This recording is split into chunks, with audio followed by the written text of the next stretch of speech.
Hi everyone, আসসালামু আলাইকুম। কেমন আছেন সবাই? আশা করছি আল্লাহর রহমতে সবাই সুস্থ আছেন, ভালো আছেন। আমরাও আলহামদুলিল্লাহ সবাইকে নিয়ে খুবই ভালো আছি। তো আরেকটি ব্লগে আপনার সবাইকে স্বাগত জানাচ্ছি। আজকে আমি নুডলস ডিমের একটা রেসিপি করে দেখাব। খুবই মজাদার এই নাস্তাটি সন্ধ্যার জন্য। এখানে আমি প্রথমে নুডলস সিদ্ধ করে নিয়েছি, তারপরে ডিম নিয়ে নিয়েছি, তারপরে এখানে দিয়ে দিয়েছি পেঁয়াজ কলি, তারপরে দিয়ে দিয়েছি এখানে গাজর কুচি, তারপরে দিয়ে দিয়েছি এখানে কাঁচামরিচ, যে যা স্বাদ মতো দিয়ে নেবেন।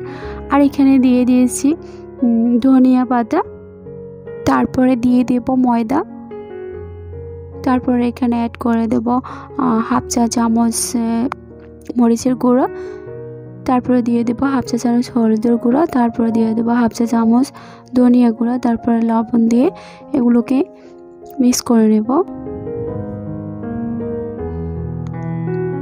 তো এবারে আমি চুলোতে কড়াই বসিয়ে দিয়েছি,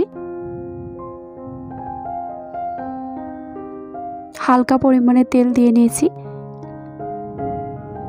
তো এবারে ফ্রাই প্যানটা গরম হয়ে গেলে আমি নুডলসগুলোকে দিয়ে দেব।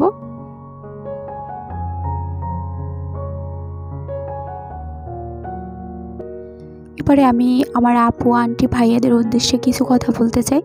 তো যেটা হলো যে আমি সবার ভিডিও তেমন একটা দেখতে পারি না। আমি ইদানিং অনেকটা সমস্যার ভিতরে দিয়ে যাচ্ছি, সময় হয়ে ওঠে না আমার দেখাটা, আমার সময় সুযোগটা তেমন হয়ে ওঠে না, কারণ আমার ছেলে অনলাইনে ক্লাস করে, তো তাই জন্য আমার সুযোগটা হয়ে উঠছে না। তো আশা করছি এরকমটি আর তেমন একটা হবে না। তো এইদিকে আমি ঢেকে দেওয়ার পরে তারপর আবার উল্টিয়ে দিলাম। এদিকে দেখেন হয়ে আসছে। নাস্তাটা কিন্তু দারুণ টেস্টি হয়, সবাই একবার করে খেয়ে দেখবেন, চেষ্টা করবেন খাওয়ার জন্য।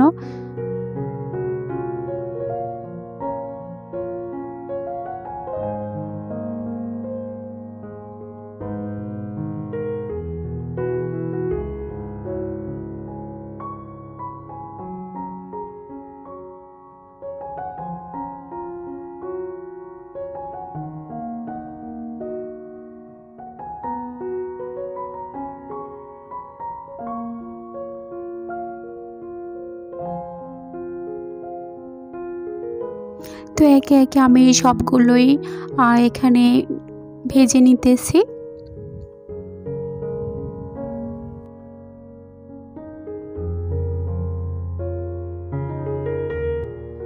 তো নাস্তাটা বানানো শেষ হয়ে গেছে। নাস্তাটা খেতে খেতেই সবার কাছ থেকে বিদায় নিচ্ছি। সবাই সুস্থ থাকবেন, নিরাপদে থাকবেন। আল্লাহ হাফিজ, আসসালামু আলাইকুম।